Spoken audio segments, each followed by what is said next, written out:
Yo, what's up, everybody? This is Aslan, and this is Spell Basketball. What's up? It's been a while, but I am back. So glad to be here. First and foremost, just want to give all honor and glory to my Lord and Savior Jesus Christ. Without Him, nothing. So just glad to be here. This is the first live show of the year, man. It's been 2 months now. I'm sorry, I've been slacking on my man. But anyways. We're gonna be doing this every Thursday from now on. This is where I have time to be able to do it. So I'm excited to hop on here, talk about the news today. So we have a few interesting topics today. Moving forward. Also, if you're on YouTube, go ahead and subscribe. If you're on Facebook right now, go ahead and go to YouTube and subscribe to the channel Spell Basketball Show. And so moving forward, we're gonna have a different formats. We're gonna have guests, and then what we're gonna do in each show, we're gonna have the question of the day to test y'all's knowledge. You actually know about basketball, right? And then also, at the end of the show, we're gonna have what I like to call the Throwback Hoop Lesson. Okay, so some of you all who have been on my show on YouTube, you will have seen that I do Throwback Hoop Lesson on Thursdays every once in a while, and so it's gonna be good. It's gonna be good moving forward. All right. But let's go on and hop into it. So the conversations that we're gonna have today that we're talking about is one. Caitlin Clark, man, has she been a story for the game of basketball overall? We're going to talk about Caitlin Clark. Also, we're going to talk about the Warriors and the Lakers. The Warriors and the Lakers have had an interesting season this year. Both teams have kind of been up and down, but we're going to talk about that a little bit. See if you all believe that the Warriors and Lakers will make it to the playoffs. Right now, I believe they are in the playoff or the play-in spot. So I want to see what y'all have to think about the Warriors and the Lakers. Again, go ahead and comment. Let me know in the comments how y'all feel about that. And then last but not least, we're going to talk about the top teams in the West and the East. The Nuggets just took the top spot in the West last night after beating the Miami Heat 100-88. And then we also have the Celtics, who have been the best team in the league all year long. And so we're going to talk about that. Which team do you think is going to be or has the best opportunity to win the championship this year? You have the Nuggets, who won last year. You have the Celtics, who were in the championship 2 years ago, but did have to lose to the Warriors. But moving forward, let's go on and hop on to this today. So the first question we have today, the hoop question of the day, all right? The hoop question of the day. Who holds the record in the NBA for the most assists in one game? All right, about 10 seconds. Y'all know the answer. Go on and type in the chat, all right? Again, who holds the record for the most assists in one game? All right. Y'all know? Y'all know. It's okay. I'm going to tell you the answer. But the answer to the question for who holds the most assists in one game is Scott Skiles. Scott Skiles on December 30th, unfortunately against the Nuggets, on December 30th of 1990, had not only 22 points, but holds the record for 30 assists in one game. All right, Scott Skiles was a bad boy. You know, he was the one that was kind of the go-to guy right before Penny Hardaway came in, and he was the one pushing the ball to Shaq when Shaq first got in the league. But yes, the answer to that is Scott Skiles. Scott Skiles holds the record in the NBA for the most assists in one game. All right, y'all. So there's the first hoop question of the day. Okay, now we are moving into what, in my opinion, has been probably one of the greatest seasons we've ever seen in basketball history. And this young lady has not only become the leading scorer in college basketball that is recorded in the history of college basketball. Caitlin Clark has been tremendous this season. She just has everything in her game. She has all the skills. The girl can pull up from anywhere on the court. I haven't seen that, like that outside of Steph Curry, really, even Damian Lillard. And so Caitlin Clark has just been tremendous this year. Again, she just broke the record this year, getting past Pistol P. Maravich for the all-time leading scorer in college basketball history. Again, that is recorded. There were some ladies back in the day who have the record for the most points, but it was during a time that wasn't recorded. but that does not take away from anything Caitlin Clark is doing. She's the most exciting basketball player that I've watched. I'm excited to see what happens. So the question here is, will Iowa and Caitlin Clark finish off this historic season by Caitlin Clark with the national championship? I do believe it is very possible that Caitlin Clark and the Iowa Hawkeyes can finish this thing off. They came up short last year against LSU in the title game, but I do believe that Caitlin Clark is definitely motivated. And after watching a few of the games this year, I truly also believe that the rest of the girls are motivated too. Caitlin Clark is, the centerpiece of that show, but those girls can shoot. They have good presence. They have some nice bigs down there, and so I'm excited to see, if Caitlin Clark finishes her career moving forward. Because she did say that she's going to the WNBA, which we'll talk about here in just a second. But I'm excited to see what Caitlin Clark does moving forward and in this tournament. Her job's not done. She wants the national championship, and I would love to see Iowa get the national championship this year. And so let me know what you all think. Do you all think that the Hawkeyes will take it, that they'll finish their story this year, or do you think it's going to be somebody else? I know South Carolina, and they look really good. They've had a couple close battles with almost in Tennessee. They had to hit a buzzer beater. They had a close game with LSU in the tournament, the SEC tournament this past week. And so it's going to be interesting. I'd love to see South Carolina and Iowa in that final. Okay, but like I said, Caitlin Clark decided that she's going to the WNBA. So what do you all think? Will Caitlin Clark's transition to the NBA be immediate? And I think with this is a bold statement, but I'm just going to be honest. When it comes to Caitlin Clark, I truly believe that she is the most exciting player that we've seen coming into the WNBA. And its impact is almost as if that of LeBron James or Victor Wembanyama when they came into the NBA, just because of their skill, the hype, everything. So I truly believe that Caitlin Clark's transition to the WNBA will be immediate, whether it be the media or whoever it is that's promoting Caitlin Clark. I truly believe that she will have an immediate impact on the WNBA, even if that's just selling tickets and watch her play. I believe that her impact on what she can do in this league is going to be automatic, immediate impact. And so I'm really excited to see, what Caitlin Clark does. I know that there's speculation that the Indiana Fever are going to be getting that number 1 pick. So throwing Caitlin Clark along with Aaliyah Boston, that's going to be a major pick. That's something I'm excited to see, honestly. And so Caitlin Clark has definitely been, for me, the most exciting player to watch this season with, all the different accolades and all the different rewards that she's gotten this year. So I'm looking forward to seeing, what she's going to do moving forward in her transition to the NBA.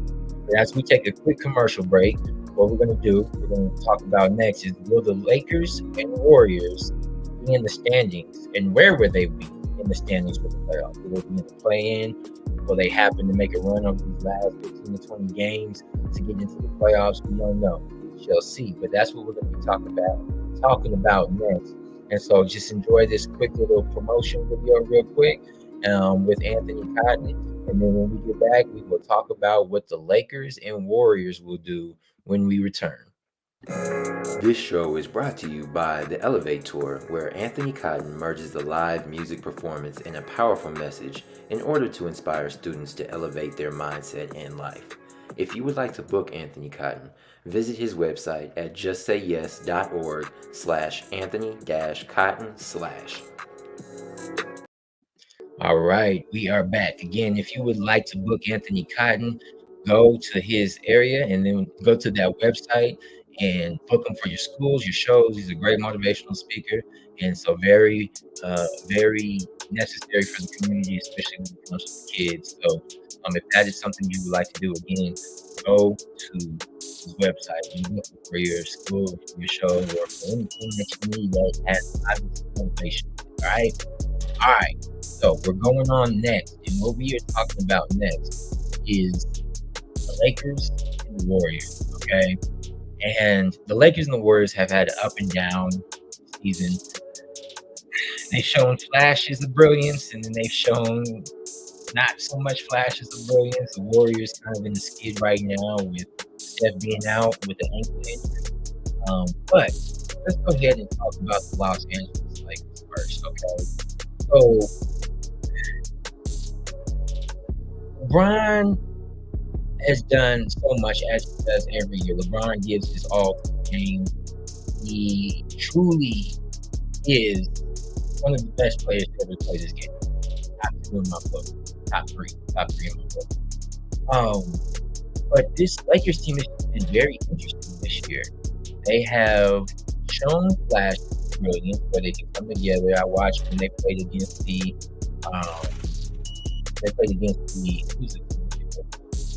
Clippers. They were down big and they made a comeback. LeBron just went nuts, right? But it's just been so inconsistent. Now, Anthony Davis and LeBron James have been doing their thing all year long. Austin Reeves has played very well. D'Angelo Russell has played well. But there's no consistency as a team. Okay, so LeBron he's done his thing. AD, he's done his thing, but kind of disappears in big moments. He has had a problem with bigs this year, in particular, two bigs, Nikola Jokic and Demontis Sabonis. As I learned yesterday, in Anthony Davis' career, he has never beaten Demontis Sabonis in that dunk head-to-head. And Sabonis is leading the league this year in triple-doubles. Nikola Jokic is right behind him. But Jokic, as we saw last year in the finals, gave AD problems. In my opinion, I truly believe when healthy and when everything is well, that Anthony Davis is the best big defensively in the league. I also feel like Anthony Davis just needs to get back to himself. Take more of those mid-range jumpers. When he's wide open, shoot the three. He can knock the three down. I think he just needs to get back to becoming more of that guy. Anthony Davis that we know. And so, with that, I think there's some roles that need to be fixed for the Lakers in order for them to truly be who they want to be. Last year, they played that to a T. We much have the same team this year. But D'Angelo Russell's played very well. I do believe D'Angelo Russell is the answer in a lot of different aspects. But the Lakers just don't seem to ever get fully together. And so we'll have to see what happens in the last few games of the season. So we have to see how that holds up. Be able to be durable. LeBron has been probably one of the most durable players in sports history that we've ever seen in his 20th year. LeBron is still doing a dunk, still as athletic as he's been. And so we'll have to see that. But let's talk about the Warriors, okay? Now, the Warriors, beginning of the year, it was hard. They didn't really get started off too well. It was like nothing seemed to click. But over this last half of the year, right before All-Star break, a little bit off after All-Star break, the Warriors were really seeming like they were putting things together. Steph has been hurt. Everybody else is back in the fray, but Steph has kind of been hurt the last 4 or 5 games. So we're waiting for him to come back. Draymond didn't play last night or the night before. So this is not the time for that. They're really making the last push to say, are we getting into the playoffs or not, or where they're going to find themselves? From top to bottom, the West is low, and especially that top 4. You have the Nuggets, who are number 1, with Oklahoma City a half game behind them. Then you have the Timberwolves a game behind them, and then you have the Clippers, who are about 3 games out of first place. So the top half is really loaded, and it's going to be important to see who's going to come up with that first spot. The Nuggets are looking really good right now, and they're looking like they're going to they can take off and being 11-1 since the All-Star break. They lost one game. That game barely beat them in overtime, but Nuggets are looking really strong right now. So we'll have to see. But as far as the Lakers and Warriors, I believe the team I would like to see in the playoffs. If not both, I would love to see that the Warriors make it. I do believe they found a niche, when they're healthy. And I believe that it's always good. LeBron is always good to win the playoffs. So we'll see what happens when it comes down to who's going to be into that playing area. You have Dallas, you have the Kings, you have the Kings right there in the 7th, 9th spot. So we'll see what happens. It's going to be quite interesting to see what happens. But I'd like to see the Warriors get into the playoffs over the Lakers personally. We'll see. But moving forward, what we're going to do now is we're going to take another quick break, and then we're going to have another one of our not sponsors, but one of our people who are helping out the community with health and the work community as far as diabetes is concerned. So after this promo, what we're going to do is we're going to talk about the Nuggets and the Celtics, right? So we're going to see. It says which team looks most likely to win the championship this year, the Nuggets and the Celtics. So with that being said, we're going to take this quick little break. We're going to watch this commercial, and then we're going to be right back to talk about the Nuggets and the Celtics.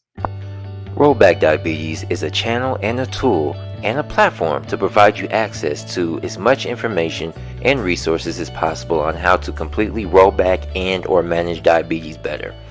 Marty DeBose hopes to help you change how you think about food in order to make a lasting transformational change in what and how you eat. She wants to also help you all understand the real cause of diabetes and what to eat to reverse and manage it better. If you all would love to find out how to roll back diabetes for those of you all who are diabetics, I would recommend that you go to rollbackdiabetes.com and get all the information that Marty DeBose has on how to roll back diabetes.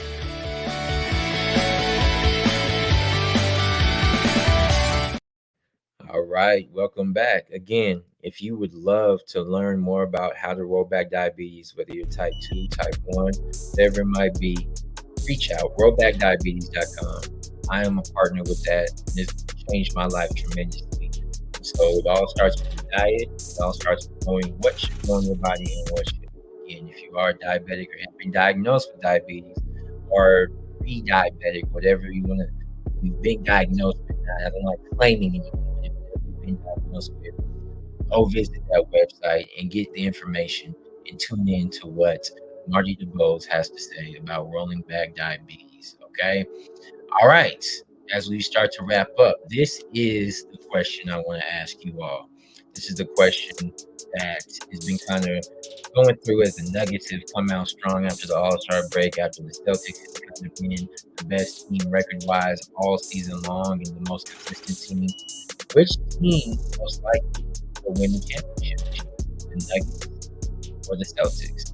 Now, this year, in the head-to-head competition between the Nuggets and the Celtics, as you know, the West only plays Eastern Conference teams twice a year. And in both meetings, the Nuggets did beat the Celtics. So the Nuggets did sweep the Celtics this year in the series.